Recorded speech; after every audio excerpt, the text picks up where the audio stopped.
ஆமா எல்லாமே எனக்கு short பண்ணி தான் உண்மையிலே நல்லா படத்துல வந்து ரொம்ப கனெக்ட் ஆனது ரகுமான் மியூசிக். என்னடா ரகுமான் மியூசிக்னு ஆடியன்ஸ்ல நினைப்பாங்க.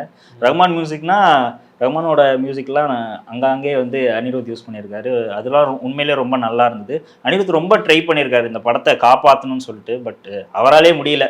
ஏன்னா நிறைய படத்தை வந்து இதுக்கு முன்னாடி படம்லாம் வந்து அனிருத் எப்படியாவது காப்பாற்றிடுவாரு அப்படின்ற மாதிரி இருக்கும். பட் அனிருத்தாலையும் காப்பாற்ற முடியல இந்த படத்தை அப்படின்ற மாதிரி. இல்லை இது எப்படின்னா ஆரம்பிக்கும் போது ஒரு கமல் படமாகவும் இல்லை, சங்கர் படமாகவும் இல்லை. இப்போ லாஸ்ட் இந்த கிளைமேக்ஸ் சீன்லாம் வந்து ஒரு 10 வருஷம் 15 வருஷம் முன்னாடி அடிச்சு துவச்ச ஒரு சீன். அதாவது லாஜிக்கே இல்லாமல் ஒரு லாஜிக் மிரல் சொல்லுவாங்களா அந்த ஆமா, மாதிரி நிறைய இருந்தது. லாஜிக் மிரர் ஒரு மாதிரி இருந்து இதோடய முடிச்சா பரவாயில்லங்கிற மாதிரி இருந்தது. பாலையா படம்லாம் உள்ள இறக்கிருக்காங்க. ட்ரெயின் பின்னாடி போ முன்னாடி வா அதெல்லாம் ஆமா அந்த 5 சீக்வன்ஸ்லாம் வந்து இது எப்படா முடிப்பாங்கன்னு இருக்கு. அதாவது பைக்ல ஊத்துறாங்க, கார்ல ஊத்துறாங்க, லாஸ்ட் வரைக்கும் பிடிச்ச மாதிரி தெரியல. கரெக்ட். லாஸ்டா சிம்பிளா பிடிச்சிடுறாங்க. இல்ல அந்த அதான் இந்த வண்டி வந்து ஒன்று வண்டியில போற